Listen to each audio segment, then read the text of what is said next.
Mari kita berdoa.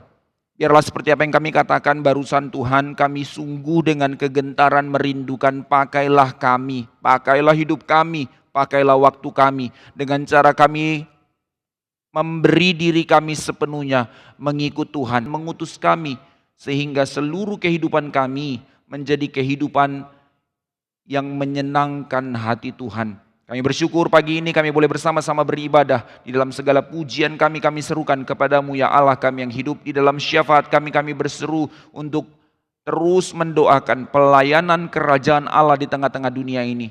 Dan pada saat ini kami merindukan untuk mendengar firman-Mu dan sekemudiannya juga kami menghampiri perjamuan yang daripadamu. Berkati setiap kami, kuduskan kami. Kami mintakan anugerah Allah mengubahkan hati kami, membentuk kami, membuka telinga kami untuk boleh bersama-sama merenungkan kebenaran firman-Mu pada pagi hari ini di dalam satu panggilan untuk bersaksi sebagai hamba-hamba-Mu. Berbicaralah kepada kami, nyatakanlah anugerah-Mu, pakai hamba-Mu nyatakan firman, dan berkati setiap kami umat-Mu di tempat ini. Dengar doa kami, dalam nama Tuhan Yesus kami berdoa. Amin. Mari kita sekali lagi meneruskan pembacaan dari apa yang sudah kita baca minggu lalu dari Kisah Para Rasul pasal 3, dari ayat yang ke-11 hingga ayat yang ke-26. Kisah Para Rasul pasal 3 ayat 11 sampai yang ke-26.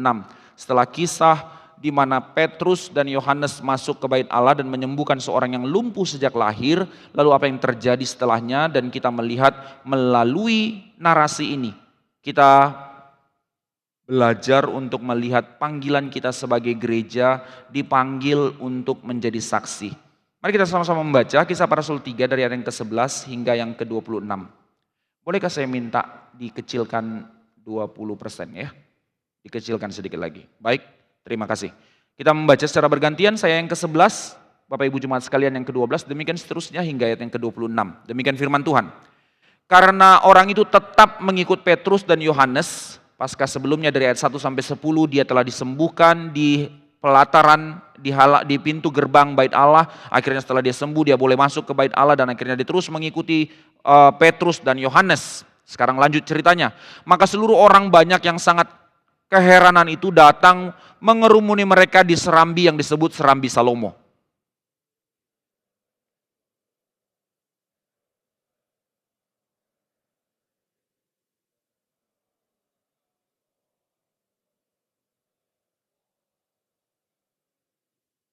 Dengan kata lain Petrus mau mengatakan bahwa bukan karena kami orang itu menjadi sembuh. Lantas karena apa? Nah disinilah kesaksian itu dimulai.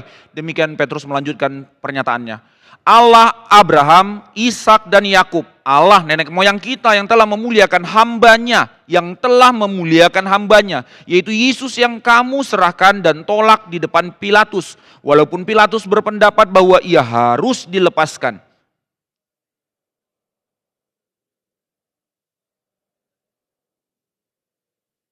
Demikianlah ia, pemimpin kepada pemimpin kepada hidup. Telah kamu bunuh, tetapi Allah telah membangkitkan dia dari antara orang mati, dan tentang hal itu kami adalah saksi.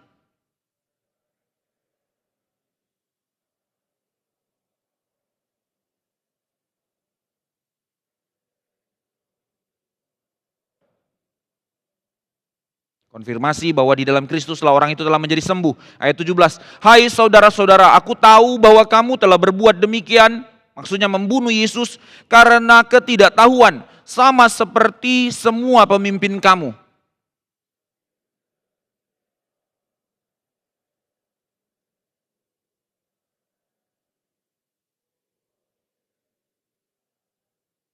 Karena itu sadarlah dan bertobatlah supaya dosamu dihapuskan.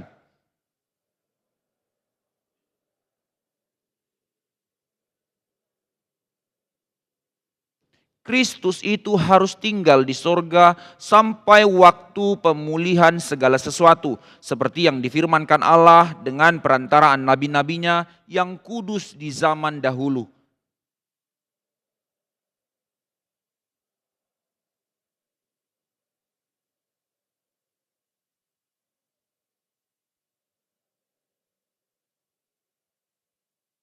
Dan akan terjadi bahwa semua orang yang tidak mendengarkan nabi itu akan dibasmi dari umat kita.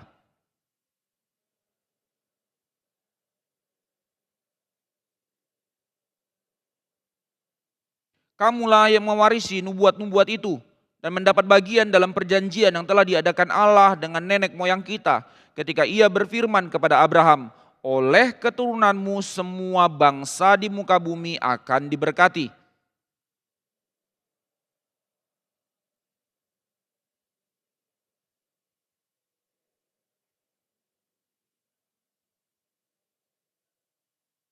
Terus setelah peristiwa mukjizat pertama yang terjadi di dalam gereja, yaitu terjadinya kesembuhan orang lumpuh. Setelah Paskah, Yesus naik ke sorga, Roh Kudus turun lalu diurapilah mereka. Pertobatan pertama yang terjadi bukan karena tanda-tanda mukjizat, tapi karena pemberitaan Injil yang diberitakan oleh Petrus. Lalu melalui kesaksian kehidupan jemaat Tuhan dalam persekutuan, dikatakan orang bertobat. Sekali lagi perhatikan, gereja tidak dimulai menjadi besar karena peristiwa-peristiwa mukjizat, tapi karena pemberitaan Injil dan karena kesaksian kehidupan jemaat Tuhan. Maka jangan dibalik, harus ada mukjizat dulu, baru ada firman Tuhan, baru ada kehidupan jemaat yang benar. Tidak. Jelas di dalam urutan kisah para rasul Lukas mencatat bagaimana khotbah Petrus lalu dilanjutkan dengan kehidupan jemaat mula-mula. Dikatakan dengan demikian 3.000 orang bertobat. Lalu setelah melihat kehidupan jemaat mula-mula, setiap hari jumlah mereka ditambahkan. Maka di dalam kehidupan jemaat mula-mula inilah perjalanan Injil terus diberitakan. Dan di dalam pelayanan ini mereka mulai sebagaimana yang dimandatkan di dalam amanat agung. Mereka harus memulai mengkabarkan Injil di Yerusalem. Dan di dalam pengabaran Injil yang dilakukan oleh Petrus dan kawan-kawan, mereka memulai langsung di titik sentral. Di mana itu? Di Bait Suci. Karena nanti kita tahu Bait Suci baru dihancurkan tahun 6970 Masehi. Jadi sampai saat ini masih ada Bait Suci. Mereka pergi langsung ke tempat di mana persekongkolan untuk Yesus dimatikan. Malah mereka justru pergi ke situ untuk mengkabarkan Injil. Dan menariknya minggu lalu kita sudah belajar melihat bahwa memang dari titik itulah Tuhan mau berperkara, bukan untuk menyatakan titik itu sentralnya. Justru tidak. Sekarang mindset konsep agama diubah total di dalam kekristenan gereja mula-mula. Bahwa bukan dari satu titik sentral, Injil terus kemana-mana. Justru gambarannya adalah seperti gambaran perjanjian lama ketika umat Tuhan di pembuangan. Sekarang bangsa Israel itu Tuhan tidak harus hadir lagi di satu tempat lokal tertentu yang namanya bait Allah. Justru karya Allah pertama terjadi bukan di dalam bait Allahnya, tapi di gerbangnya, di luarnya. Ini mau membicarakan tentang perjalanan kuasa Allah bukan lagi di satu titik tertentu, tapi akan menyebar ke seluruh dunia. Tanda kehadiran Allah tidak diidentifikasi dari satu tempat tertentu, tapi tanda kehadiran Allah di mana Roh Kudus turun dan menaungi seluruh tempat di seluruh dunia. Nah, ini titiknya. Dan setelah peristiwa mukjizat itu terjadi, Petrus telah menyembuhkan orang itu, lalu orang akhirnya melihat dia. Kita sudah belajar juga melihat bahwa di dalam kesembuhan orang ini bukan berbicara tentang kesembuhannya semata, tapi berbicara tentang keselamatan. Jadi mukjizat tidak pernah berhenti kepada mukjizat itu sendiri, tapi ada motif di belakangnya bahwa orang ini disembuhkan supaya dia bisa masuk ke bait Allah sebagai tanda dia beroleh keselamatan. Itu sebab dikatakan di dalam Kisah Para Rasul pasal 3 ayat 1 dan 2 itu, dia orang yang lumpuh sejak lahir.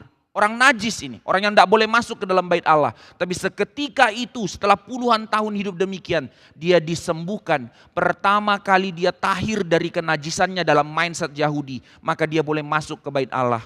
Tapi puji Tuhan, orang ini mendapatkan bukan hanya kesembuhan, tapi dia mendapatkan keselamatan. Setelah dia menemukan kesembuhan itu, dikatakan dia memuji Tuhan di bait Allah. Sebagai tanda dia beroleh perdamaian dengan Allah. Lantas masuk ke ayat 11, maka apa yang dilakukannya? Dia terus mengikut Petrus. Maka mereka keluar dari bait Allah ke samping. Itulah yang disebut dengan serambi Salomo. Jadi ada tempat di mana tempat orang berkumpul. Petrus ke sana, orang yang disembuhkan dari kelumpuhannya ini ikut bersama mereka. Maka semua orang sudah mengenal. Tiap hari juga lihat dia di gerbang minta-minta. Sekarang malah bisa jalan dan ikut kepada Petrus. Berkerumunlah orang di situ. Maka apa yang dilakukan Petrus? Saudara sekalian, minggu lalu kita juga sudah belajar melihat Petrus tidak mengambil kredit dari hal ini. Tapi buru-buru Petrus langsung masuk kepada apa? Bersaksi. Bersaksi. Dalam setiap momen kehidupanmu, apa yang buru-buru engkau responi dalam segala kejadianmu? adakah hidupmu menjadi sebuah kesaksian bagi orang lain? Petrus melihat setiap momentum bagaimana sebuah kehidupan yang Tuhan tata dan Tuhan pimpin, di mana menjadi tempat untuk menjadi saksi. Saudara jangan balik, iya karena ada mukjizat maka dia bersaksi. Saya enggak ada mukjizat maka susah saya bersaksi. Enggak saudara, bukan itu poinnya. Sekali lagi lihat pola yang tadi. Apa yang menjadi momentum di dalam kehidupan kita. Kita bisa melihat enggak, di situ Allah bekerja. Di situ Allah memimpin kita. Maka disitulah sebenarnya kita bisa bersaksi. Nah sekarang kita kembali kepada dalam cerita ini. Justru peristiwa mukjizat itu terjadi supaya apa? Bukan hanya demi orang itu sembuh, tapi melalui itu Petrus dan Yohanes bisa bersaksi. Maka ini yang menjadi pertanyaan bagi kita sekarang sebelum kita masuk kepada apa yang menjadi kesaksian Petrus, kita bicara sedikit tentang mukjizat supaya juga kita clear belajar di tempat ini. Saudara, apakah mukjizat itu masih ada sampai saat ini? Nah, ini menjadi pertanyaan penting ya. Mukjizat itu masih ada enggak sih? Terjadi dua ekstrem lagi di dalam gereja pada zaman ini, semacam dan memang harus kita akui di dalam golongan liberal yang paling ekstrim parah, dan juga ada sebagian golongan reform yang masuk ke dalam ranah ini yang mengatakan bahwa urusan tentang berbahasa lidah, urusan tentang mukjizat itu sudah tidak perlu ada lagi pada zaman ini karena Alkitab sudah final. Nah ini kebablasan. Jadi bukan hanya liberal yang bablas di sini, bahkan segelongan orang reform pun bablas di sini untuk mengatakan tidak ada lagi mukjizat, tidak ada lagi bahasa roh. Ya kita tentu menolak itu, kita bukan di dalam golongan itu. Tapi bukan berarti kita juga masuk ke dalam golongan ekstrim yang kedua yang berkata bahwa ya harus ada tanda dan mukjizat pada zaman ini. Bahkan ada hamba-hamba Tuhan yang mengklaim punya karunia tertentu untuk menyembuhkan. Punya karunia tertentu untuk mengurapi dan melakukan satu penyentuhan sehingga orang dipenuhi oleh Roh Kudus, yaitu kebablasan. Semacam ini salah menginterpretasi Alkitab, semacam ini lari kepada bidat. Maka kita tidak ke situ saudara-saudara sekalian. Maka di dalam Alkitab kita percaya cerita yang sama di dalam narasi kehidupan kita pada zaman ini. Saya percaya dan saya masih melihat secara personal, saya sebagai hamba Tuhan berkata saya percaya masih ada saudara, masih ada mukjizat. Bukan hanya masih ada, Tuhan masih akan pakai hal itu. Tuhan akan pakai. Persoalannya adalah sebelum pertanyaan ada atau tidak adanya mukjizat, tapi yang lebih penting adalah untuk apa? Nah ini yang menjadi dasar untuk kita mengerti sehingga kita tidak berekspektasi kepada hal-hal yang demikian. Itu sebab memang kegagalan kita kalau kita percaya selalu ada mukjizat, akhirnya cara pikir kerohanian kita selalu berharap kepada mukjizat. Saudara, Alkitab mengatakan boleh nggak orang Kristen minta tanda? Boleh, tapi sekaligus juga Alkitab memberi peringatan. Orang yang selalu melangkah dengan minta tanda, itu tanda kamu bayi rohani. Dikit-dikit mau melangkah, Tuhan kasih saya tanda ini. Kalau kasih Tuhan tanda ini, maka saya akan melangkah. Tuhan kasih tanda. Selalu cara berpikir, cara melangkah imannya adalah tanda. Something yang miracle, something yang mukjizat. Saudara, kapan kita mengerti isi hati Tuhan? Saya kasih analogi, ingat kan ya, keselamatan itu relasi kan ya. Maka sama dengan saya menikah dengan istri saya. Dikit-dikit saya tahu dia mau apa dan segala macam, selalu kasih tanda. Kasih kode dong, kalau kamu ngambek begini saya enggak begini. Kalau kamu begitu saya begini. Terus saya minta tanda sama istri saya. Berarti saya enggak kenal dia. Tapi di dalam satu relasi punya kesadaran, even bahkan di dalam satu jarak yang jauh, saya pergi dan segala macam. Tiba-tiba biasanya ada waktu WA dan segala macam. Loh kok enggak WA ya? Ada something perasaan. Oh ini karena dia lagi urus anak atau jangan-jangan dia lagi sakit. Ada something yang yaitu yang kita enggak bisa jelaskan. Tapi itulah yang namanya ikatan. Satu relasi yang sangat luar biasa. Beberapa banyak orang sharing di dalam bonding begini kan ya. Anak-anak kembar identik. Udah pisah jauh, tapi waktu yang satu sakit, yang satu pasti gelisah. Aduh kembaranku pasti sakit. Ada certain perasaan seperti itu kan ya. Apalagi di dalam relasi suami istri dan segala macam. Nah sama di dalam urusan kita dengan Tuhan. Acap kali di dalam langkah kerohanian kita selalu minta tanda. Di dalam awal kerohanianmu tentu Tuhan berbelas kasih untuk engkau bertumbuh. Tapi dalam setiap langkahmu seumur hidupmu selalu minta tanda. Something wrong dengan kerohanianmu. Nah kembali dalam hal ini. Jadi pertanyaannya bukan apakah masih ada atau tidak mukjizat. Masih ada, tapi untuk apa mukjizat? Maka pada kehidupan jemaat mula-mula, kita melihat ini secara prinsip terlebih dahulu, para rasul melakukan banyak tanda dan mukjizat justru Demi satu tujuan pertama, untuk mengkonfirmasi kerasulan mereka. Alkitab belum final dicatat, maka mereka menjadi representatif dari kerajaan Allah di mana Kristus telah naik, Roh Kudus turun, Roh Kudus menaungi mereka untuk semua orang melihat bahwa karya dari Kristus telah digenapi melalui perjalanan para rasul sebagai wakil Tuhan untuk menyatakan maksud Tuhan. Maka mereka melakukan tanda-tanda itu, menggenapi nubuatan dari perjanjian lama, dimulai dari Kristus yang mengerjakannya, sekarang orang-orang yang dibawanya, rasul-rasulnya mengerjakan apa yang Kristus kerjakan. Jadi mukjizat bertujuan untuk mengkonfirmasi kerasulan mereka. Sampai akhirnya yang kedua, melalui cara kerja seperti itu, perintah Allah digenapi, perintah Yesus digenapi, sampai akhirnya kitab suci dicatatkan. Sehingga melalui pembacaan kitab suci bukan fokus kepada mukjizat-mukjizatnya, tapi kita berfokus kepada melihat, ya ini konfirmasinya, rasul-rasul itu dipakai Tuhan. Ini prinsip keduanya. Jadi ketiga, mukjizat tidak pernah berhenti bertujuan kepada mukjizat itu sendiri. Tetapi di belakangnya ketika itu menunjukkan legitimasi para rasul sebagai rasulnya Tuhan, itu menjadi dasar untuk penulisan kitab suci sampai final. Dan yang ketiga, ada tujuan di balik semua mukjizat, yaitu selalu rata-rata demi panggilan keselamatan. Mukjizat tidak pernah berhenti kepada mukjizat itu sendiri, tapi ada calling keselamatan di situ. Itu sebab di dalam kisah para rasul yang pertama ini, orang yang lumpuh sejak lahir bukan berhenti kepada mukjizat dia disembuhkan, tapi orang-orang melihat dia boleh masuk ke bait Allah, dia boleh mendapatkan keselamatan. Motif ini yang diundang di dalam motif mukjizat. Dan semuanya itu terjadi supaya apa? Sekali lagi, final puncaknya, supaya melalui semua peristiwa-peristiwa ini mereka bisa bersaksi untuk menyatakan siapa Kristus. Lalu bagaimana pada zaman ini? Menjadi pertanyaan lagi bagi kita. Sekarang jadi mukjizatnya masih ada enggak? Oke, ada, pasti ada. Tapi untuk apa? Untuk apa saudara sekalian? Sehingga kalau kita bisa jawab untuk apa, maka kita tahu di mana Tuhan mengizinkan atau memimpin mukjizat itu harus ada, di mana mukjizat-mukjizat itu tidak harus ada. Prinsipnya adalah Alkitab tidak pernah menjadikan mukjizat itu tujuan. Sehingga seluruh konsep ibadah yang menjadikan mukjizat menjadi purpose-nya atau menjadi jalannya untuk menjadi caranya, maka itu sudah berlawanan dengan firman Tuhan itu sendiri.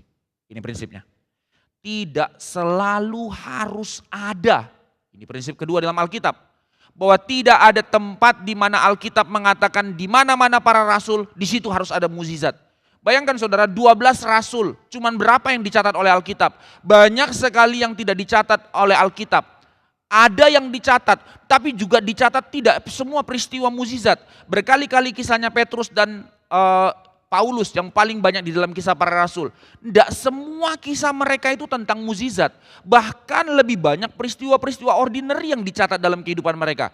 Pemenjaraan mereka, penyiksaan mereka, kapal karam yang harus dialami oleh Paulus, dilempari batu sampai mau mati. Hal-hal yang ordinary seperti ini justru menjadi kesaksian yang lebih hidup daripada mukjizat itu sendiri. Dan yang lain bahkan, ada banyak hamba-hamba Tuhan, para rasul yang dicatat cuman sedikit. Yakobus, saudara. Ada 3 yang paling dekat dengan Yesus. Petrus, Yohanes, Yakobus. Apa berita tentang Yakobus? Baru mulai gereja ditikam mati sama raja. Sudah, itu aja kesaksian kehidupannya. Mana mukjizatmu? Bangkit dong. Tidak saudara, tidak. Sehingga kalau cara berpikir kerohanian kita selalu melihat kepada mukjizat. Sekali lagi, something wrong. Itu tanda kekanak-kanakan. Maka itu sebab sekali lagi prinsipnya Alkitab tidak menjadikan mukjizat menjadi purpose atau menjadi jalan untuk meraup orang. Alkitab tidak mencatat bahwa mukjizat itu harus selalu ada.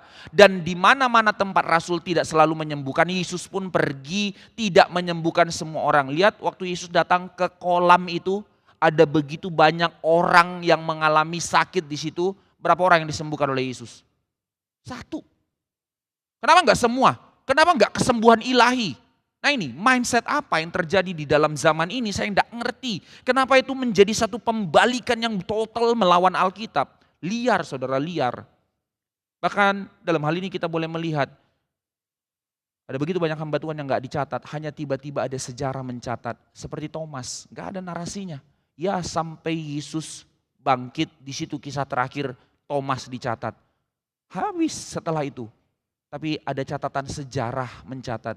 Dia pergi sampai ke India mengkabarkan Injil. Sudah, itu saja. Mana mukjizatnya, mana peristiwa spektakulernya.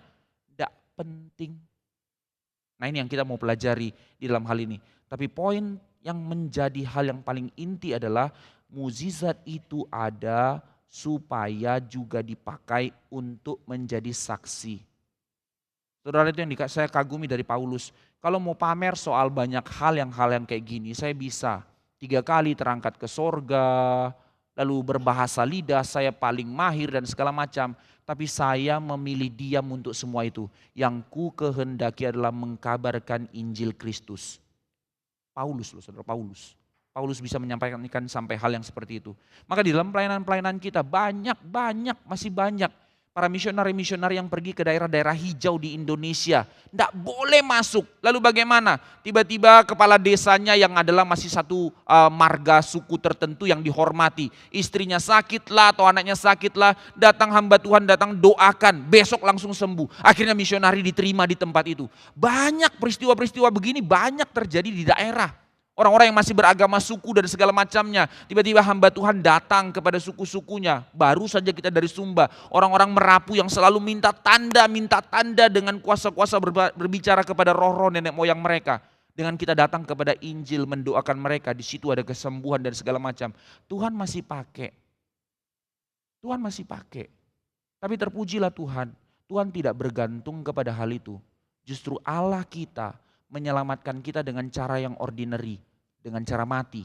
Justru Allah kita memanggil kita untuk mengkabarkan Injil dengan cara yang ordinary. Bersaksi. Ini panggilan kita menjadi Kristen. Saudara, tidak harus menjadi suatu orang yang spektakuler baru bersaksi. Tidak harus menjadi orang yang sudah sukses kaya baru bisa bersaksi. Tapi dari sebuah kehidupan yang di dalam Kristus. Sebuah kehidupan yang dikuduskan menjadi kehidupan yang bersaksi. Ini calling kehidupan kita. Sekarang kita masuk kembali ke dalam pembahasan ini. Maka apa yang kita renungkan dari kesaksiannya Petrus? Apa yang diberitakannya? Apa yang disaksikan oleh Petrus? Apakah dia berfokus kepada mukjizat itu? Lihat, dulu orang ini berpuluh tahun di dalam kondisi lumpuh. Sekarang dia sembuh. Enggak saudara. Dia menarik orang untuk keluar dari cara pandang fenomena spektakuler itu. Dia membawa orang kepada apa? Menarik sekali. Dia membawa orang mengenal Allah. Ini tujuan kesaksiannya. Maka pertanyaan yang sama bagi kita sekarang, berita apa yang ingin kita saksikan kepada dunia dalam kehidupan kita? Berita apa? Petrus tidak jualan mukjizat, melainkan melalui itu dia tarik orang, membawa semua orang pendengar pada saat itu kepada 2 hal. Pertama, dia memperkenalkan siapa Allah. Kedua, secara spesifik, dia mau menggiring pendengar pada saat itu untuk mengenal siapa Yesus. Mari kita perhatikan. Pertama, dalam ayat 13, saya bacakan buat kita sekali lagi. Setelah dikatakannya, kenapa kamu heran? Ayat 12. Untuk orang yang berjalan karena kamu pikir itu karena kuasa atau kesalihan kami. Bukan. Sekarang lihat, apa kata Petrus dalam ayat 13. Karena siapa? Allah Abraham, Ishak dan Yakub, Allah nenek moyang kita, seterusnya. Apa yang menjadi poin di sini? Saudara sekalian, ini kalimat yang mungkin sederhana buat kita. Tapi sebenarnya kalimat ini mengandung unsur yang sangat luar biasa. Pertama, kembali kepada PL. Kedua, ini kalimat provokatif sebenarnya. Sangat provokatif. Pertama, kita lihat. Petrus mengatakan, lihat bahwa yang menyembuhkan orang ini adalah Allah Abraham, Allah Ishak, Allah Yakub, Allah nenek moyang kita. Saudara, ini kalimat yang common dalam mereka mau menggambarkan apa? Kau ingat tidak Allah kita itu siapa? Merujuk kepada 5 kitab Musa, di dalam kitab Ulangan, di dalam kitab Keluaran, di dalam beberapa banyak hal muncul. Pertama kali keluar kalimat Allah nenek moyangmu, Allah Abraham, Ishak, Yakub. Itu dalam Keluaran 3 ayat 6. Ketika Tuhan memanggil Musa, lalu Musa memanggil Israel untuk keluar dari Mesir, diteguhkan, siapa yang mengutus kamu? Yang mengutusku adalah Allah nenek moyang kita, Allah Abraham, Ishak dan Yakub. Sekarang Petrus mau membawa mereka semua melihat kembali Allah yang bekerja dahulu itulah yang sekarang juga bekerja di dalam kehidupan kamu. Bukankah ini yang kamu nanti-nantikan dari dulu? Allah kita yang dulu besar itu, Allah yang bekerja di dalam sejarah itu. Sekarang Petrus bilang Allah yang sama yang sekarang juga bekerja. Saudara, ini yang harusnya kita saksikan kepada dunia, bahwa Allah yang sama itu juga adalah Allah yang bekerja dalam kehidupan kita sekarang. Tapi kembali ke dalam konteksnya, kenapa ini menjadi hal yang penting? Bahwa sekarang Petrus mau mengatakan, sebagaimana Allah yang dulu menyelamatkan bangsa Israel, yang memberikan janji-janjinya kepada kita, sekarang Dia yang adalah Allah itu sedang menepati janjinya, menggenapi janjinya untuk memberikan keselamatan kepada kita. Apa janji terbesar yang dinantikan mereka? Allah Abraham, Ishak dan Yakub adalah Allah yang mengirimkan Mesias bagimu. Ini saudara ini. Lihat di dalam perjanjian lama apa tanda sang Mesias itu datang. Dia akan berkuasa menyembuhkan, membangkitkan orang mati dan segala macam. Seluruh nubuatan itu sekarang sudah digenapi. Masih kamu gak sadar juga. Nah, ini yang diteringatkan oleh Petrus. Tapi yang kedua, kenapa ini menjadi suatu hal yang terlalu provokatif dan berani? Pertama saudara, dari kalimat itu digiring nanti kepada siapa? Kepada Yesus kan ya, nanti kita akan lihat poin itu. Masalahnya adalah Petrus berani menggiring tentang konsep Allah perjanjian lama kepada Kristus. Ini sebuah tindakan provokatif karena itu di bait Allah. Yang dimana di tempat itulah reka-reka pertama mereka, para imam, para Farisi dan seluruhnya untuk membunuh Yesus. Di tempat itu perencanaan kematian Yesus dijalankan. Tapi di tempat itu Petrus kembali datang untuk mendeklarasikan siapa Yesus yang telah engkau matikan. Yaitu Dialah Mesias yang dijanjikan oleh Allah nenek moyangmu, Abraham, Ishak dan Yakub, untuk menggenapi janji-janjinya. Maka Petrus mau membuat mereka sadar bahwa Allah yang mereka kenal itu bukan Allah yang diam. Bahwa Allah yang mereka harapkan itu, yang nanti-nantikan itu, bukan Allah yang sedang tidur. Tapi sekarang saudara sekalian, Allah yang sama adalah Allah yang sedang berbicara. Dan khususnya Dia berbicara sepenuhnya lewat Yesus Kristus yang adalah Tuhan inkarnasi jadi manusia. Yang adalah Tuhan yang kau matikan itu. Ini kata Petrus. Maka sepertinya ini identifikasi yang sederhana dan sepele Abraham, Ishak dan Yakub karena kita biasa, tapi justru ini hal yang sangat penting di dalam iman Kristen. Apa yang menjadi penekanan dalam hal ini yang kita mau lihat dari kalimat yang sederhana ini? Sebenarnya Petrus mau katakan, saudara sekalian, kekristenan tidak sekedar mengajarkan akan kesadaran akan Tuhan. Agama menawarkan ini. Apa itu agama? Membawa manusia untuk memiliki kesadaran akan adanya Tuhan. Tapi kekristenan melampaui hal itu.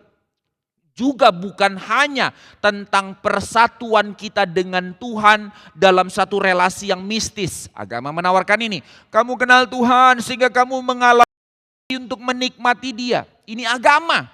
Ya tentu ada certain point itu di dalam kehidupan kerohanian kekristenan. Tapi bukan itu yang menjadi konsep atau pengertian kedalaman iman Kristen.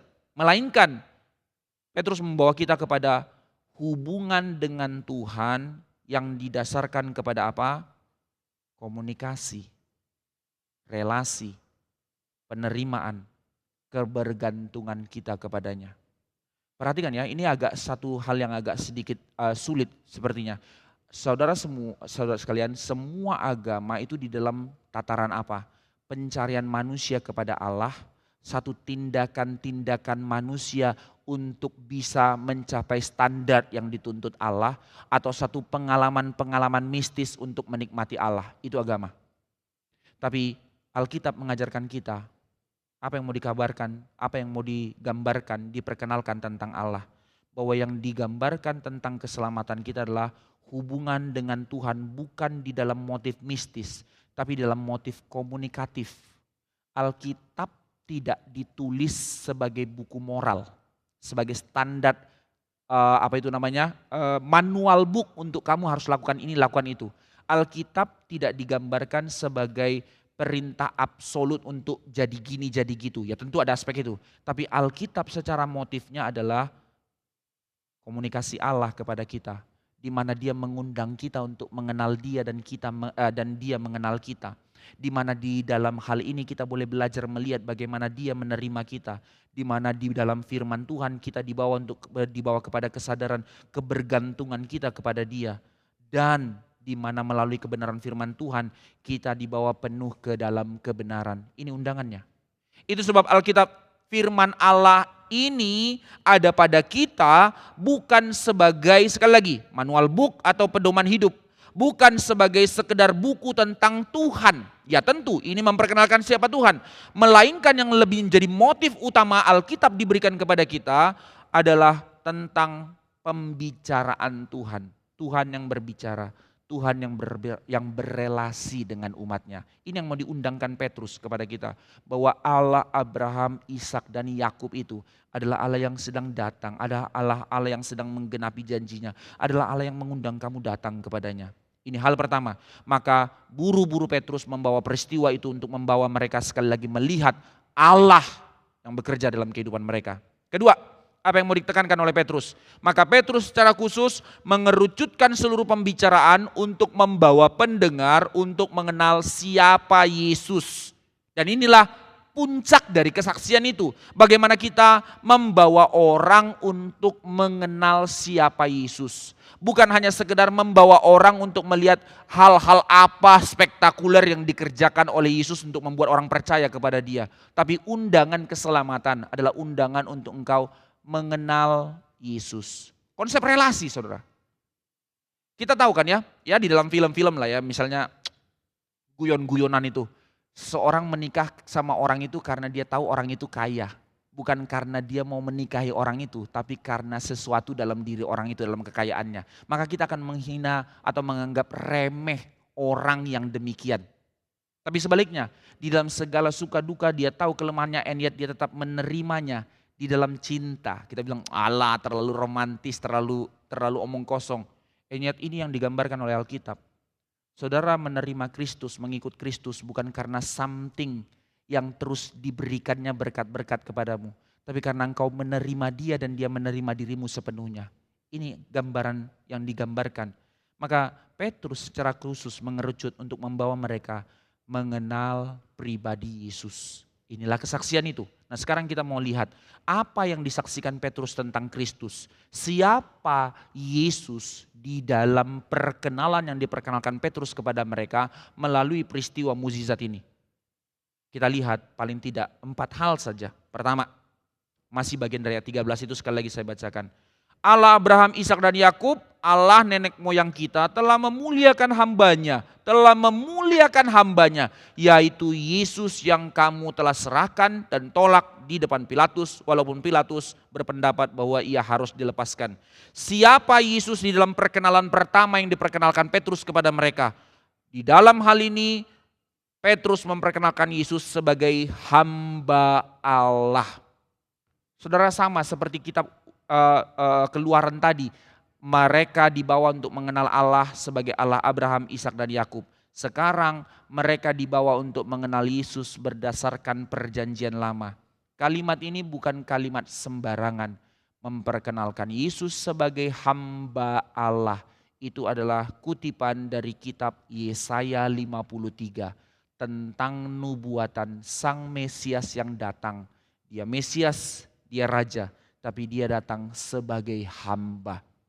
Ini Mesias yang kau nantikan itu, apa tandanya? Dia datang dengan kebesaran seperti Raja Daud? Bukan, dia Raja, tapi dia Raja yang akan berbeda total. Dia datang sebagai Mesias untuk menggenapi rencana kekal Allah sebagai hamba. Ini yang mau dikatakan. Maka salah satu pemahaman awal yang menubuatkan dengan jelas tentang penderitaan Kristus sebagai hamba. Inilah Yesaya pasal 53. Bahwa di dalam hal itulah mereka dibawa untuk ngerti satu hal yang mungkin absurd buat mereka. Bahwa konsep Mesias adalah konsep kurban pengganti. Yesaya 53 ayat 12. Hamba yang menderita. Ini gambarannya. Jadi Petrus membawa mereka untuk mengenal Kristus sebagai Mesias yang dinanti-nantikan itu. Sebagai Mesias yang harus menderita itu. Ayat 18 ditekankan sekali lagi. Tetapi dengan jalan demikian Allah telah menggenapi apa yang telah difirmankannya dahulu. Merujuk kepada kata hamba di dalam Yesaya pasal 53. Dengan perantaraan nabi-nabinya diberitakan, yaitu tentang apa? Bahwa Mesias yang diutusnya harus menderita. Saudara, konsep ini bukan konsep yang asing karena sudah ada dalam pasal 53 dari Yesaya. Tapi mereka sulit terima karena konsep mereka, konsep Mesias itu konsep politik, konsep militer, konsep negara. Mesias harus datang sebagai raja seperti Daud yang bikin establish kerajaannya bahkan gede seperti Salomo sehingga seluruh kerajaan tunduk. Sampai sekarang Judaisme masih menantikan kedatangan Mesias. Dari awal setelah Yesus datang, Petrus membawa mereka untuk lihat lagi firman yang sudah kamu pegang itu. Dikatakan Mesiasnya datang sebagai hamba yang menderita. Baca. And yet sampai sekarang mereka tidak menerimanya. Kedua, sebagai apa Petrus memperkenalkan Yesus? Ayat 14, saya bacakan buat kita sekali lagi. Tetapi kamu telah menolak yang kudus dan benar, serta menghendaki seorang pembunuh sebagai hadiahnya. Waktu Pilatus meminta kamu pilih Yesus Nazaret atau Yesus Barabas. Mereka memilih Barabas. Ini yang mau diarahkan Petrus untuk mereka sadar. Jadi mereka dibawa melalui peristiwa mukjizat ini bukan kepada pribadi Petrus, tapi dibawa untuk reoni. Baru beberapa bulan lalu, masih ingat gak? Bukan baru peristiwa tahunan lalu, baru beberapa bulan saudara. 40 hari lalu dia bangkit. Baru 43 hari yang lalu itu dia kau matikan. Yang kau tolak untuk kau pilih Yesus Barabas. Dia yang menyembuhkan orang ini. Ini yang mau dikatakan oleh Petrus. Siapa dia? Dia adalah yang kudus dan benar. Dalam terjemahan lain, yang kudus dan adil. Di dalam Kisah Para Rasul, saudara sekalian, kalimat ini akan muncul berulang-ulang mengidentifikasikan siapa Yesus. Pasal 4 ayat 27 bicara Yesus adalah yang kudus dan yang benar. Pasal 4 ayat 30, pasal 7 ayat 52, pasal nanti di bagian akhir 22 ayat 14. Berulang-ulang Kisah Para Rasul memperkenalkan Yesus sebagai yang kudus dan yang benar. Para murid, para rasul melihat kekudusan Yesus menjadi sentral utama pemberitaan mereka. Di mana kekudusan Yesus mereka beritakan? Di dalam kehidupan Kristus yang berpusat kepada Bapa. Di dalam integritas mutlak, di dalam kehidupan Kristus yang tidak kompromi dengan dosa. Ini Tuhan. Ini Mesiasmu. Bahkan dari putusan Pilatus sudah digambarkan orang kafir yang tidak mengenal Tuhan pun melihat Yesus Mesias tidak bersalah. Tetapi kamu yang sudah tahu bahwa dia dinubuatkan untuk datang ke dunia, engkau menolak dia dan engkau mematikan dia. Tamparan yang diberikan Petrus kepada mereka. Satu kalimat provokatif untuk menyadarkan mereka tentang siapa Yesus yang mereka tolak adalah Yesus yang sepertinya telah mati menurut pikiran mereka. Dan berita fitnahan sudah dikatakan bahwa mayat Yesus telah diculik sehingga mereka tidak pernah percaya Yesus bangkit. Sekarang Petrus malah justru memberitakannya. Melalui seluruh peristiwa itu mereka sadar Yesus yang mereka tolak dan mereka matikan itu adalah Yesus yang masih terus bekerja. Sebab dia Mesias yang dijanjikan. Ini kesaksian yang mereka beritakan. Ketiga, ayat 15. Siapa Yesus di dalam kesaksian Petrus? Demikianlah ia, pemimpin kepada hidup. Yesus adalah penguasa, pemimpin pada kehidupan. Saudara sekalian, dikatakan di situ, engkau yang menolaknya dan menyalibkannya, tapi dia berkuasa atas hidup. Dia yang mati, tetapi dia bangkit mengalahkan maut. Dan dia berkuasa bukan hanya bangkit mengalahkan maut. Dia Kristus yang berkuasa memberi hidup. Sebab dia Tuhan yang menciptakan hidup. Di dalam ayat 16 diteruskan bahwa Yesus yang bangkit dan yang hidup itulah yang menguatkan, menyembuhkan dan menyelamatkan si lumpuh sejak lahir itu.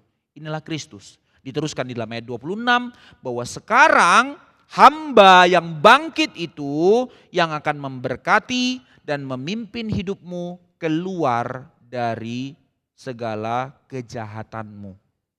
Gambaran ini, puncak dari kesaksian itu, bahwa membawa mereka untuk melihat Kristus yang berkuasa adalah Kristus yang memang harus mati, tapi melalui kematiannya dia menjadi menggenapi seluruh tuntutan murka Allah untuk dia menjadi bangkit. Dan inti dari seluruh pemberitaan kabar baik itu, di dalam kebangkitannya ada hidup. Saudara, kita nggak asing kan ya dengan hal ini, akhirnya kita merasa biasa dengan hal ini. Tapi sadarkah kita, berita ini menjadi satu berita yang menjadi titik sentral iman Kristen yang membuat kita berbeda dengan dunia, dan justru titik ini yang terlalu sulit untuk dimengerti oleh dunia, yang tidak pernah dimengerti oleh dunia. Saudara, beberapa kali di dalam kesaksian-kesaksian yang saya lihat di dalam katekisasi, banyak juga orang-orang yang non-Kristen akhirnya bertobat menjadi Kristen, lalu dikonseling dan segala macam. Apa yang membuat mereka menjadi bertobat? Beberapa waktu masa pandemi itu kan semua orang stres. Ada orang yang search YouTube, mulai dengar-dengar khotbah dan segala macam. Lalu saya tanya, kenapa kamu mau jadi Kristen? Beberapa kesaksian ini. Tidak pernah saya pikirkan ada satu korban yang harus mati menggantikan dosa saya. Tidak ada konsep itu di dalam manapun. Sekalipun orang mengatakan, akhirnya orang hanya terus berjuang untuk membuktikan Yesus tidak mati, Yesus tidak bangkit. Tapi mereka tidak bisa mematahkan satu konsep berita bahwa ada satu konsep kurban pengganti baru manusia bisa diselamatkan. Saudara, ini titik sentral iman kita. Mau orang pakai bukti apapun, bukti dari Sanhedrin, catatan dari Injil-Injil yang lain, Injil Yudas lah, Injil Thomas lah, dan segala macam Injil yang lain, perkamen-perkamen yang lain membuktikan bahwa Yesus tidak mati, Yesus tidak bangkit.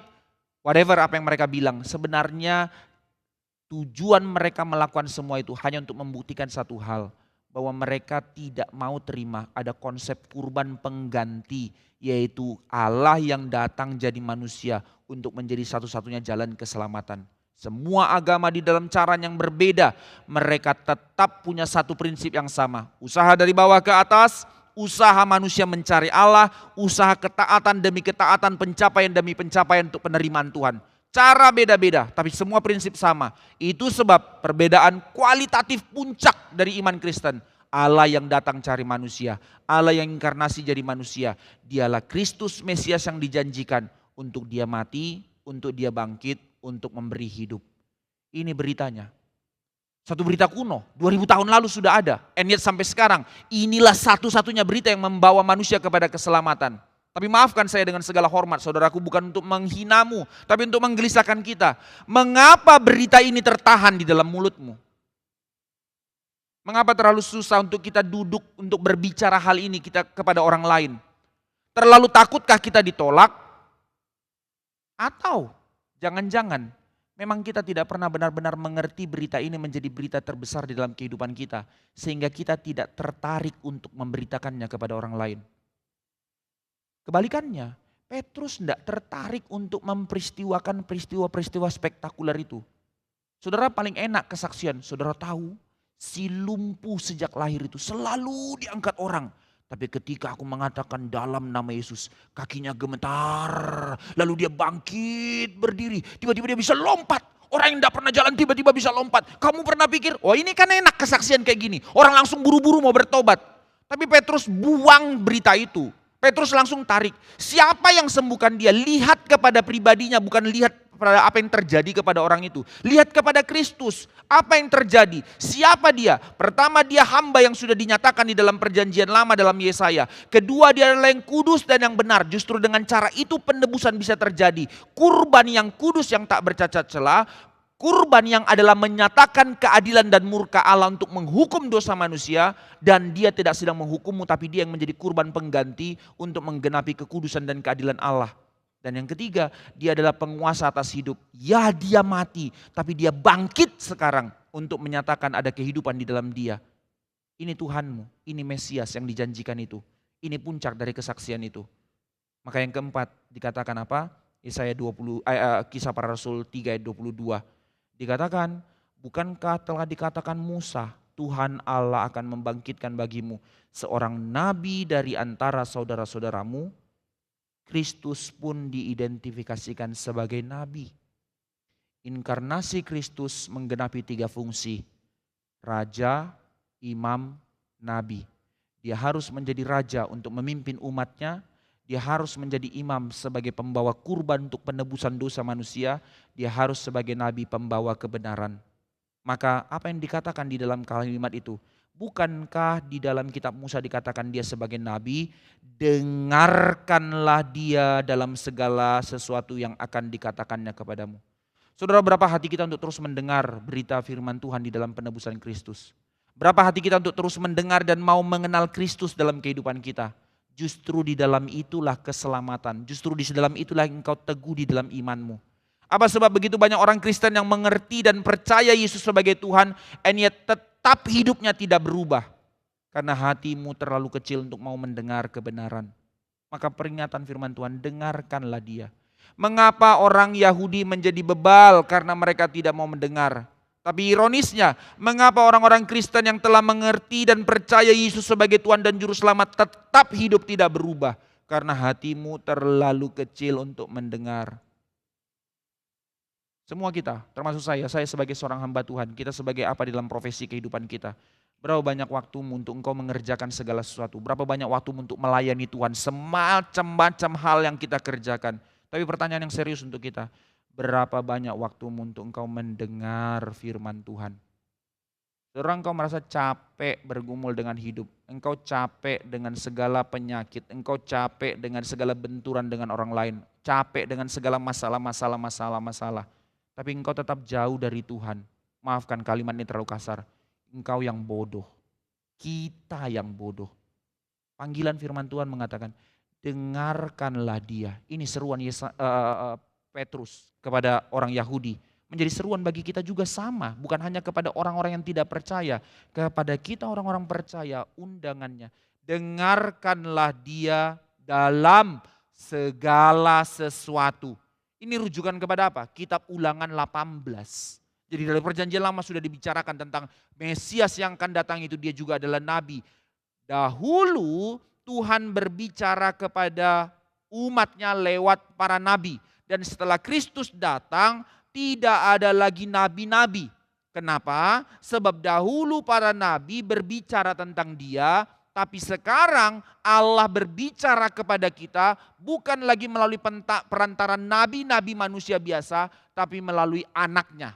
Ibrani pasal 1 mengatakan hal ini. Dulu Allah menyatakan maksud dan kehendaknya melalui para nabi, tapi sekarang dia mengutus anaknya. Maka Yesus menjalankan fungsi kenabian untuk menyatakan firman Allah. Tapi dia bukan hanya menyatakan firman Allah, dialah sang firman yang turun ke tengah-tengah dunia. Terpujilah Allah, Tuhan yang seperti ini adalah Tuhan kita. Seperti inilah Tuhan yang menebus kita. Penutup saudara sekalian, melalui gambaran kesaksian Petrus seperti ini kita belajar apa? Melalui sudut pengenalan seperti ini, Petrus membawa pendengarnya untuk menyadari dengan melihat siapa Yesus yang sebenarnya. Di situ engkau beroleh hidup. Dengan mengenal Kristus dengan benar dan terus memiliki hati mendengar dan mengenal dia dengan hati yang terus bertumbuh di dalam dia. Di situ teguhlah hatimu. Undangan yang terlalu sederhana and yet terlalu serius. Untuk engkau di dalam dia, mengenal dia, bertumbuh dalam kebenarannya. Dia, Yesus Kristus, dia bukan hanya pembawa kebenaran kepada kita, tapi dia adalah kebenaran. Dia, Yesus Kristus, tidak hanya memberitahu kita cara hidup, tapi dia adalah hidup. Dia, Yesus Kristus, tidak hanya memberi kita firman Tuhan, tapi Alkitab mengatakan bahwa dialah sang firman. Maka melalui Alkitab, di dalam gambaran yang dibawakan oleh Petrus, melalui kitab Keluaran yang ditulis Musa, pendengar diajak melihat bagaimana mereka mengerti keselamatan di perjanjian lama itu digenapi di dalam sang Mesias. Melalui kitab Yesaya bicara tentang konsep hamba, Petrus membawa pendengar untuk melihat, untuk membawa kita kepada kesadaran, dialah kurban pengganti, bahwa Yesus itu sebagai sang sumber hidup yang mati tapi bangkit memberi hidup. Ini Tuhan kita. Kedua, apa yang mau dikatakan? Kita belajar melalui renungan untuk melihat melalui kesaksian ini bahwa kekristenan itu adalah Kristus. Ini hidup iman kita. Kekristenan bukan tentang sesuatu apa yang lain. Kekristenan bukan tentang identifikasi materi dan berkat. Kekristenan bukan satu reward atau tindakan-tindakan tertentu yang menjadikan kita diterima oleh Tuhan. Bukan. Kekristenan adalah Kristus. Karena Yesus Kristus datang dan karena melalui Dia dan hanya di dalam Dia kita dapat menemukan tujuan hidup kita. Maka makna hidup kita juga pun di dalam Dia. Kita dapat mengatakan bahwa Dia adalah kebenaran. Maka disitulah kita hidup. Sekali lagi saudara sekalian, berita ini bukan berita yang baru buat kita, tapi menjadi berita yang terus menggelisahkan kita. Bahwa kita sedang diajar untuk menjadikan nama Yesus itu yang menjadi dasar seluruh kehidupan kita. Tapi bukan sedang mengajarkan nama Yesus itu menjadi mantra. Dikit-dikit sebut nama Yesus. Justru Alkitab memberi warning yang sangat serius. Jangan menyebut nama Tuhan dengan sembarangan. Apa-apa pakai nama Yesus, apa-apa pakai nama Yesus. Sampai latah pun nama Yesus. Itu penghinaan ya, bukan itu. Justru melalui kesadaran pengenalan akan Yesus yang seperti ini dan Dia menjadi pusat hati kita. Itu yang membuat kita tidak akan sembarangan menyebut namanya.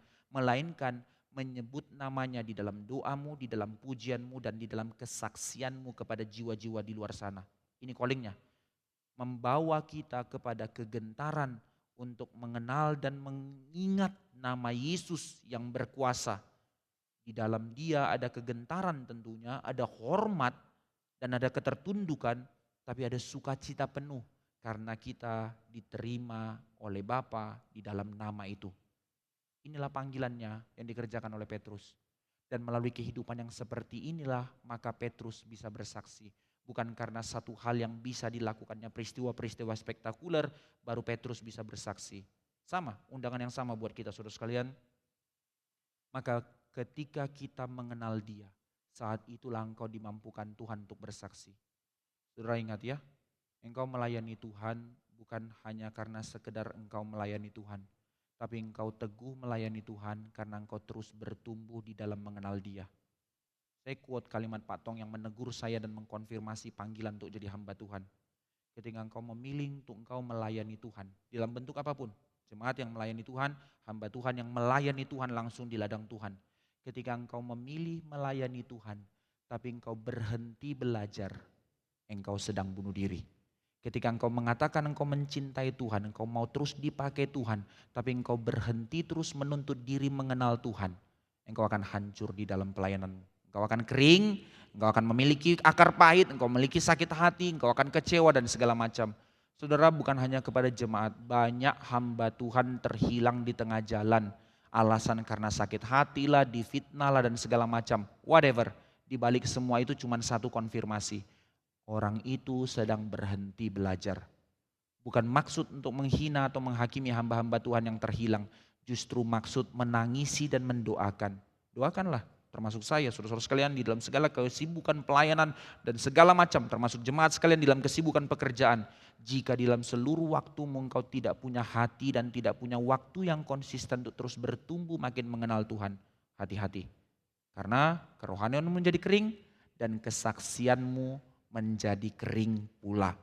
Maka kita dipanggil untuk bersaksi, berarti kita dipanggil untuk bertumbuh mengenal Tuhan, bertumbuh semakin mencintai Dia, dan dengan cara itu kita semakin bertumbuh untuk dipakai menjadi saksinya.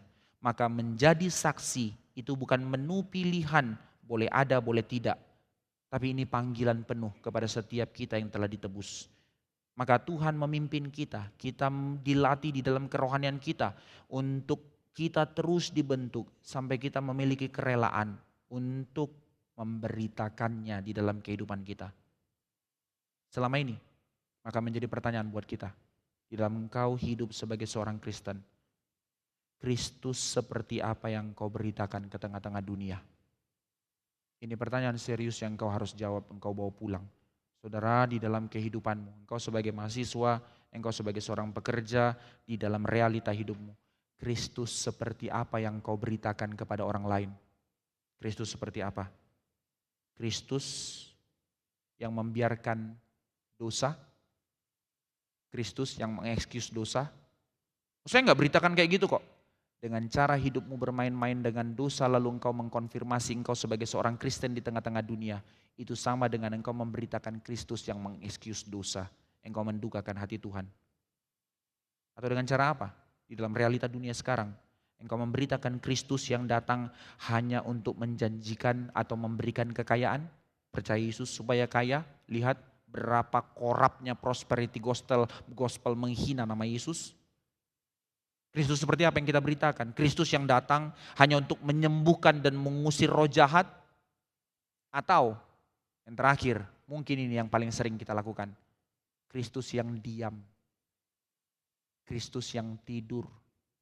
Kristus yang tidak berbicara. Sebab hidupmu sendiri tidak menjadi kesaksian. Tapi engkau tetap mengatakan engkau di dalam Kristus. And yet itu tidak keluar berbicara. Berarti engkau sedang memberitakan Kristus yang diam. Sekaligus pertanyaan terakhir saudara sekalian. Jika engkau mengatakan engkau memberitakan Kristus dalam kehidupanmu. Bagaimana sikap hidupmu di dalam memberitakan Kristus? Engkau memberitakan Kristus tapi hidupmu tidak berubah dari cara hidupmu yang lama. Engkau memberitakan Kristus tapi engkau terus tetap memilih kompromi dengan dosa. Maka kesaksian apa yang engkau beritakan? Engkau memberitakan Kristus tapi engkau tidak semakin mengenal Dia. Dan tidak sedang dan semakin mengalami Dia. Maka kesaksian apa yang engkau beritakan? Penutup. Yang saya ulang di dalam beberapa waktu yang lalu. Tidak ada orang di dunia ini yang tidak menjadi saksi. Tidak ada orang di dunia ini yang tidak menjadi pengkabar kabar baik. Injil itu Evangelion itu kabar baik. Semua orang punya kabar baiknya. Kabar baik apa? Saya pakai istilah seringkali. Pengkabar Injil bakso kita semua. Orang suka makanan tertentu, maka dia dengan willingly tanpa harus dibayar oleh tempat makan itu untuk pergi memberitakan untuk orang supaya makan di tempat itu. Bro, kamu harus makan di tempat itu. Aduh, kalau kau belum makan di situ, kau belum pernah makan bakso seumur hidupmu. Beda baksonya, semua di drive untuk menceritakan. Aduh, dagingnya itu sapi Australia, kuahnya itu dari mata air di Bogor, daun sopnya ditumbuhkan khusus di gunung, garamnya bukan garam biasa, itu garam pink dari Himalaya. Beda bro, kau harus pergi makan ke situ. Orang tergerak untuk pergi makan ke situ. Apakah kau dibayar untuk mempromosikan tempat bakso itu? Tidak. Engkau makan ke situ pun bayar. Apakah ada SOP yang diberikan orang itu untuk engkau baca supaya engkau mempromosikan baksonya? Tidak. Tapi dengan willingly karena kenikmatan di lidah, engkau memberitakannya kepada orang lain. Pertanyaan yang sama. Apa kenikmatan terbesar di dalam kehidupanmu? Bukan kenikmatan di lidah, tapi kenikmatan dari Injil keselamatan yang membebaskanmu dari dosa. Bagaimana mungkin itu tertahan di mulutmu untuk tidak kau beritakan kepada orang lain? Panggilan penebusan, ditebus untuk didamaikan dengan Allah. Ditebus untuk diundang masuk menjadi bagian dari keluarga kerajaan Allah. God calls you in, then to send you out, menjadi saksi. Ini callingnya kita, mari kita berdoa. Tuhan, ajar kami sekali lagi mendefinisikan hidup kami. Memberi arti yang benar dalam hidup kami, bukan dari pengertian kami, tapi dari kebenaran firman-Mu, dari panggilan yang Kau berikan. Dalam setiap profesi yang Kau berikan kepada kami, benarkah kami sudah menjadi saksi Tuhan? Benarkah kami terus bergumul melihat momentum-momentum hidup kami menjadi sebuah kesaksian pemberitaan kepada orang lain? Tuhan, kami begitu getol untuk mengerjakan banyak hal, tapi kami terlalu kecil hati, bahkan menutup mulut untuk menjadi saksi kepada orang lain. Ditandai dari sebenarnya kami terlalu kecil hati untuk terus bertumbuh dan belajar makin kenal Tuhan. Kami terlalu sibuk, kami mengerjakan ini dan itu, tapi hati kami untuk terus bertumbuh dalam kebenaran terlalu kecil. Tuhan ampuni kami, ajar kami sekali lagi untuk mengerti, dipanggil menjadi saksi. Inilah panggilan kami sebagai umat tebusan-Mu. Dipanggil untuk melayani-Mu di dalam satu kerinduan untuk semakin mengenal-Mu. Inilah kekuatan kami di dalam menjalani kehidupan kami. Inilah panggilan Allah. Kiranya kami boleh meresponinya dengan sekali lagi merededikasikan hidup kami, keluarga kami, pekerjaan kami, pelayanan kami, seluruh totalitas hidup kami menjadi sebuah kehidupan yang menjadi saksi bagi dunia. membawa shalom bagi dunia. Teguhkan hati kami Tuhan, pimpin kami dalam etos kerja kami, dalam cara hidup kami, dalam tutur kata kami, dalam seluruh tindakan perbuatan kami. Terus ajar kami, semakin dikuduskan, semakin segambar dengan Kristus, semakin dipenuhi dengan kebenaran yang memimpin langkah kami, maka diteguhkanlah kami untuk terus menjadi saksi-Mu sampai seumur hidup kami. Terpujilah Engkau ya Allah yang hidup, dalam nama Tuhan Yesus kami berdoa. Amin. Saudara sekalian, sekarang kita akan masuk ke dalam perjamuan kudus. Sebelum penatalayan mempersiapkan diri, tetap kita harus sekali lagi terus diteguhkan untuk mengerti mengapa kita melakukan perjamuan kudus. Perjamuan kudus kita jalankan karena memang ini adalah perintah dari Yesus Kristus. Dua sakramen yang diperintahkan oleh Kristus, baptislah mereka orang percaya dan lakukanlah perjamuan kudus. Maka sakramen perjamuan kudus terdiri dari roti dan anggur yang akan kita terima dari jamuan dari Tuhan yang dilakukan untuk mengenang kematian pengorbanan Kristus di mana tubuhnya diserahkan dan darahnya dicurahkan bagi penebusan bagi kita. Maka inilah yang kita jalankan untuk mengenang karya yang begitu besar itu yang menjadi dasar keselamatan kita. Maka sakramen perjamuan kudus adalah tanda bahwa kita semua telah menerima anugerah keselamatan. Ini undangannya. Itu sebab di dalam perjamuan kudus kita tidak mengatakan roti itu tubuh Kristus, anggur itu darah Kristus. Tapi melalui jamuan kita memakan roti dan meminum anggur itu, kita benar-benar menyadari kita mengalami peristiwa pengalaman sorgawi. Di dalam perjamuan kudus dengan segala kegentaran kita sadar Allah hadir secara khusus di tempat ini. Kita percaya ada kehadiran Allah, kita percaya Tuhan memimpin kita untuk mengingat bahwa panggilan keselamatan melalui tubuh dan darah Kristus, kita yang tidak layak dan kotor ini diperdamaikan dengan Allah. Nikmatilah perjamuan ini dalam kesadaran undangan pendamaian ini. Maka melalui roti dan anggur kita benar-benar mengingat, kita benar-benar mengalami tubuh dan darah Yesus yang tertumpah bagi kita. Dan ini saudara sekalian, sebagai jamuan yang Tuhan hidangkan bagi kita. Terimalah dengan kegentaran, terimalah dengan kesungguhan sehingga engkau tidak menganggap ini hanya sebagai simbol yang lalu, tapi kesadaran kekudusan Allah menghampirimu. Undangan Tuhan untuk kita bersekutu dengan Dia di dalam keintiman, di dalam kekudusan, di dalam kasih dan kebenaran, di dalam Dia dan Dia di dalam kita, kita di dalam Dia. Bagian terakhir, tapi sekaligus menjadi peringatan bagi kita. Siapa yang layak untuk menghampiri dan menerima perjamuan ini? Dua. Pertama, hanya yang sudah mengalami baptisan dewasa, benar-benar mengalami satu kesadaran, kepercayaan kepada Kristus di dalam kehidupannya. Yang kedua, yang telah dibaptis anak tapi juga telah disidi untuk mengkonfirmasi imannya di dalam Tuhan. Maka yang belum mengalami hal ini bukan berarti menjadi pasif, ya tidak mengambilnya, tapi bersama-sama menyaksikan dan melihat orang kudus di dalam gereja Tuhan untuk merindukan, untuk mendapatkannya juga, untuk menyaksikan kehadiran Allah secara khusus di tempat ini. Maka berdoalah, persiapkan hatimu untuk masuk ke dalam meja perjamuan. Mari kita berdoa sekali lagi.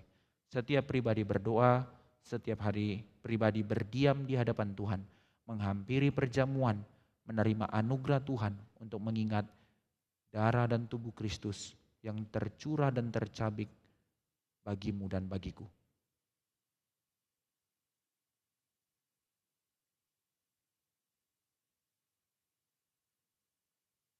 Di sini kami Tuhan dalam ketidakberlayakan kami. Di sini kami Tuhan di dalam kehancuran hati kami.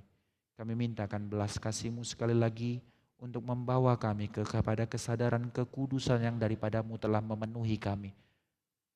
Dan itu semua terjadi hanya melalui satu cara. Kristus mati bagi kami. Darah-Mu harus ditumpahkan bagi kami, tubuh-Mu harus tercabik bagi kami. Karena itu kami menghampiri perjamuan, meja perjamuan ini, kiranya kami memiliki hati yang gentar, kiranya kami memiliki hati yang rindu. Melalui semua ini kami diingatkan sekali lagi, bahwa panggilan keselamatan untuk kami didamaikan dengan Allah. Panggilan penebusan untuk kami semakin menikmati Allah. panggilan keselamatan untuk kami semakin mengenal Allah, sehingga kami penuh dengan sukacita untuk kami dibentuk menjadi saksi Allah. Kami hampiri perjamuan ini, kiranya Tuhan yang berkenan dan memperlayakan setiap kami. Dalam nama Tuhan Yesus kami berdoa. Amin.